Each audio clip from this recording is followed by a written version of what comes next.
Sometimes you get away with stuff when you're physical and aggressive, and they certainly did. It's a shame that officiating, had such a hand in a series like this. And you spot the moment Cheryl Reeve realized she messed up. We're challenging you to watch this video and pinpoint exactly when Reeve's attitude about Caitlin Clark backfired. Before we move on, I'd like to ask you a small favor. If you appreciate this content, please take a second to like this video and subscribe to the channel. Over 98% of you watch the videos without subscribing. It costs you nothing, but it makes a huge difference to us. So, did you click the subscribe button? Great! Thank you so much. Now, back to the video. We'll take you through the whole roller coaster. From Reeve's dismissive comments to her heated press conference, your job. Figure out when it all went wrong. Trust me, it's harder than you think, and Clark's fans are having a blast with it. Remember when Cheryl Reeve acted like Caitlin Clark was no big deal? It's wild to think about now, but let's rewind to that moment. Reeve, the Minnesota Lynx head coach, straight up said she didn't give two shits about Clark fans coming to Lynx games. She really thought it was nothing, just another rookie entering the league. But oh boy, was she in for a surprise. Done some things right, but you shouldn't have to overcome to that extent. This shit ain't that hard. Officiating it's not that hard. When someone is being held, be consistent. If you don't want to hold it one end, then don't call it the other. While Reeve was busy brushing off Clark, the rookie was cooking up something special on the court. We're talking assists flying left and right, three-pointers raining down like they're going out of style. Clark wasn't just playing, she was putting on a show every single night. In her first few games, she averaged 19.1 points, 5.7 rebounds, and 8.4 assists. That's not rookie numbers, that's all-star level stuff right there. And get this, while Reeve was downplaying Clark's impact, other coaches around the league were singing her praises. They saw what Reeve didn't want to admit. Clark was changing the game. She was breaking records left and right, leading all rookies in points, assists, and steals. Oh, and remember that rookie record for three-pointers? Yeah, Clark smashed that with 88 long-range bombs. It's like she was playing NBA Jam out there, and Reeve was still stuck on Pong. All the headlines will be Reeve cries foul. Bring it on, right? Bring it on, because this shit was stolen from us.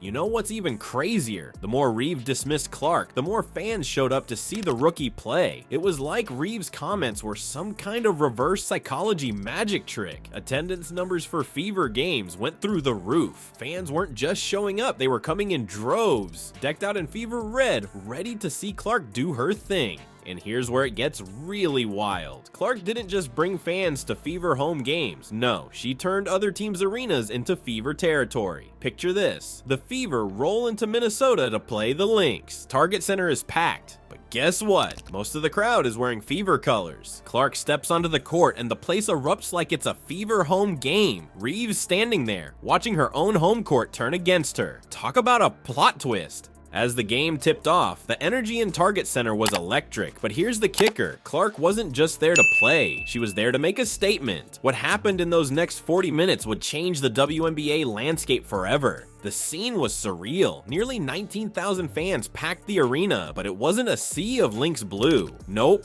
It was a tidal wave of Fever red. As Clark stepped onto the court, the roar was deafening. You'd think the Lynx were the away team in their own house. And Reeve, her face said it all. Shock, disbelief, maybe even a hint of, oh crap, what have I done? From the tip-off, Clark was on fire. First quarter, she's dishing out assists like a magician pulling rabbits out of a hat. 1 minute, she's threading the needle with a no-look pass. The next, she's lobbing it perfectly for an alley-oop. Reeve's on the sideline, and you can practically see the stress lines forming on her forehead. Second quarter rolls around, and Clark decides passing isn't enough. Now she's draining threes like it's a video game, and she's got all the cheat codes. The crowd, they're losing their minds. Every swish is met with a roar that shakes the rafters. And remember, this is supposed to be a Lynx home game, but the only Lynx in sight is the one on Reeve's jersey, looking more and more defeated with each Clark three-pointer. By halftime, it's not even a game anymore. It's the Caitlin Clark Show, live from Minneapolis. Reeve's watching her earlier words about not caring about Clark fans blow up in her face in real time. It's like she lit a match, tossed it over her shoulder, and now she's standing in the middle of a bonfire. You know who saw this coming? WNBA legend Rebecca Lobo. While Reeve was busy dismissing Clark, Lobo was singing her praises. She pointed out something Reeve missed entirely: Clark's pace. Lobo said, "Clark is one of one in terms of how consistently and quickly she gets the ball up the floor, both passing and dribbling." Turns out that pace was exactly what was leaving the Lynx in the dust. Clark's pace left the Lynx in the dust, but Reeve? She was about to leave everyone speechless. As the teams headed to the locker rooms, nobody could have predicted the storm that was brewing. What happened next would redefine post-game meltdown. The game was over, and the Fever had pulled off an upset victory. Now it was time for Reeve's press conference, and let me tell you, it was something else. As Reeve stepped up to the mic, you could practically see the steam coming out of her ears. Her face was redder than a lobster at a seafood festival. And her voice, it was shaking like a leaf in a hurricane. You'd think she'd want to talk about Clark's incredible performance, right?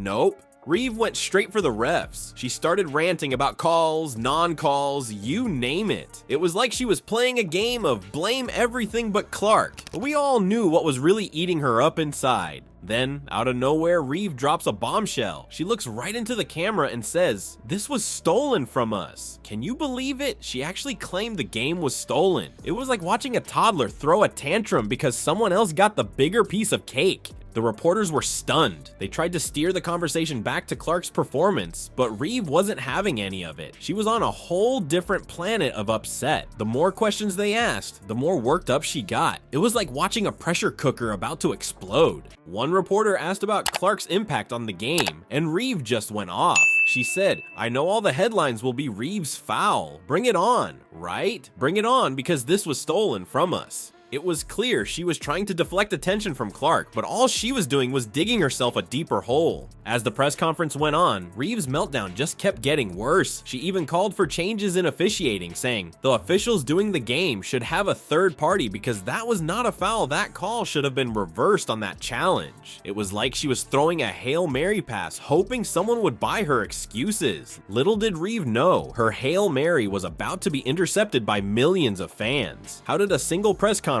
turn into a social media firestorm? And what's the one comment that has everyone saying it's too little, too late? Reeve's meltdown didn't just stay in that press room. It exploded across the internet faster than you can say viral. We're talking millions of views, trending hashtags, the whole 9 yards. Clips of her rant were everywhere. And let me tell you, Clark fans were having an absolute field day with it. Remember when Reeve said she didn't care about Clark fans? Well, now they were impossible to ignore. They came out in full force, armed with memes, tweets, and TikToks, roasting Reeve left and right. One fan even tweeted, "Caitlin Clark beat your karma was beautiful. You can go ahead and block me now." Ouch. Talk about a comeback. But it wasn't just fans getting in on the action. The whole WNBA community was buzzing about it. Former players, analysts, everyone had something to say. And get this, some people were even calling for Reeve to be fined or suspended. Yeah, it got that serious. They were saying her comments crossed a line and there needed to be consequences. Meanwhile, Clark, she's just chilling, letting her game do all the talking. She's taking the high road and fans are eating it up. Her popularity is skyrocketing. Merchandise sales are through the roof. It's like every time Reeve opens her mouth, Clark's fan base grows. But here's where it gets really interesting. After all the drama, Reeve tried to backpedal. She started praising Clark, talking about how great she is for the league. But fans weren't buying it. They were all over social media saying it was too little, too late. One fan even said, "I don't give two sides what she has to say." Yikes. Talk about a tough crowd. So there you have it. Cheryl Reeve's epic meltdown and how Caitlin Clark fans got the last laugh. It's like watching a sports movie, but in real life. Reeve went from dismissing Clark to watching her take over the league. Talk about a plot twist. What do you think? Did Reeve lose her cool, or was she just caught up in the heat of the moment? Either way, one thing's for sure. Caitlin Clark isn't just changing the game, she's changing how people react to it. And that's pretty wild. This whole saga shows just how quickly things can flip in sports. One minute you're on top, the next you're eating your words. It's a reminder that in basketball and in life, you never know what's coming around the corner. So maybe next time, think twice before you say you don't give two shuts about something.